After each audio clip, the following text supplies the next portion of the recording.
Do you know? You don't have to believe in it. You don't have to take someone's word for it. You just look for yourself. It starts to be, to some extent or another, it starts to be self-evident. But when you start to get this on a deeper and deeper level,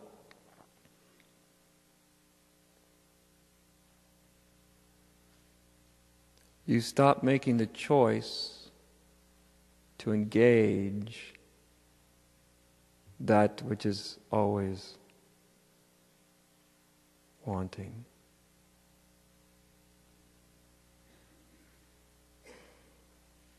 You just see it with wonderment. Oh, look at that thing. And then it just kind of falls.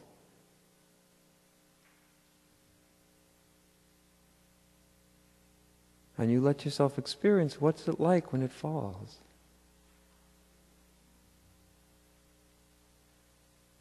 What's it really like when it disappears?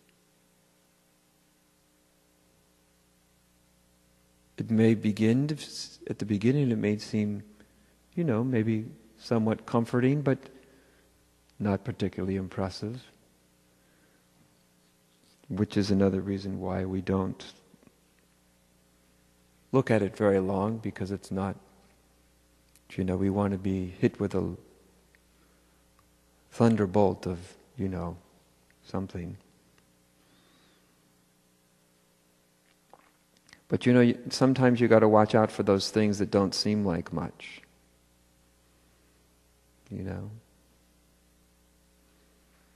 Sometimes the littlest, seemingly most ordinary thing ends up to be like almost like a faraway knothole in the fence that you disregarded your whole life. You never looked at it. And then one day you went right up to that knothole and you put your eyeball through it, and all of a sudden you saw the entire universe of the knothole. Wow, I never knew there was a universe on the other side of this little knothole in the fence. Little things in yourself can end up to be immense things.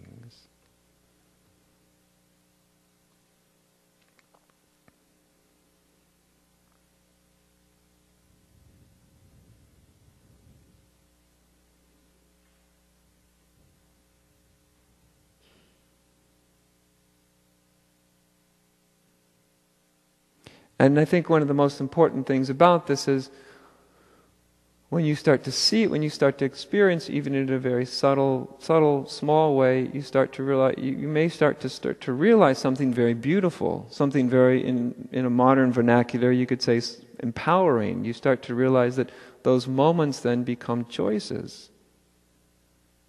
Something that's automatic. If you're running on automatic pilot, and you're asleep in the back seats, there's no choice about anything. But as soon as you see how something's working, you see the moment, you see that something could be engaged or resisted,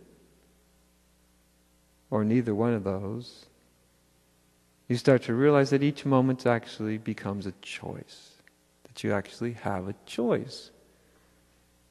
Without getting into the non-dualistic philosophy of no chooser and choice and all that kind of nonsense, which just goes in circles, but experientially anyway, whether you absolutely do have a choice, that's really quite inconsequential for what I'm talking about. Experientially, at each of those, you start to realize you have a choice, which is actually lovely.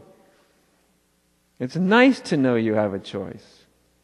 It's also humbling, because then you start to realize how you're choosing every bit of your own suffering. One has to start to take responsibility for that, but nonetheless, at least you don't blame it on anybody else then. I hope you don't blame it on yourself either, because that doesn't actually have any positive effect either. But when you see that these little moments are, in a certain sense, moments of choice, and moments of what you want. And life doesn't care what you want.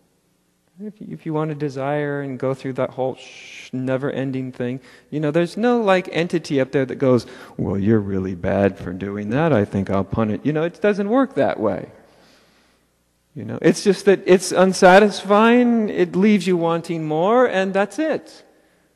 You're not being blamed, you know, nobody dislikes, it's not even wrong to do it. It's just, you know, you go that way and it's like, it just leaves you completely unsatisfied, you know, but only for your whole life, that's all. But even doing that, that's not wrong either, is it? It's just a particular lifestyle, you know? Seems that's what everybody chooses, but, you know. And actually, culture thinks people that stop making that choice are actually rather odd. They're actually rather odd, you know.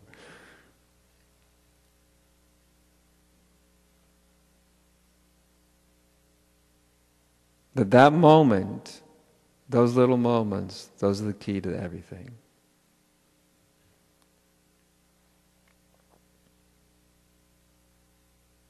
Everything. Your own well-being, your own liberation, human beings getting along with one another, the welfare of people you care and love. I mean, on any level you want to take it, you realize that's where it either happens or doesn't. Right there. Little moments.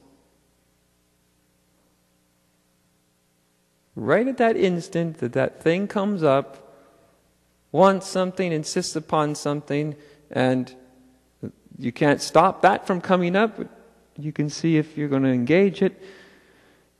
Like I said, if you resist it, you're just desiring not to desire, but if you use your intelligence, you just look at it, like I said. Because once you've seen it deeply enough, when you look at it, what you see is you already know where it's all going to end up. You already know. Every single moment you look, you already know exactly where it's going to end up, because it's always ended up the same place, but only every single time. It's totally consistent. It ends up exactly where it begins, which is, I want. That's where it ends up. I want.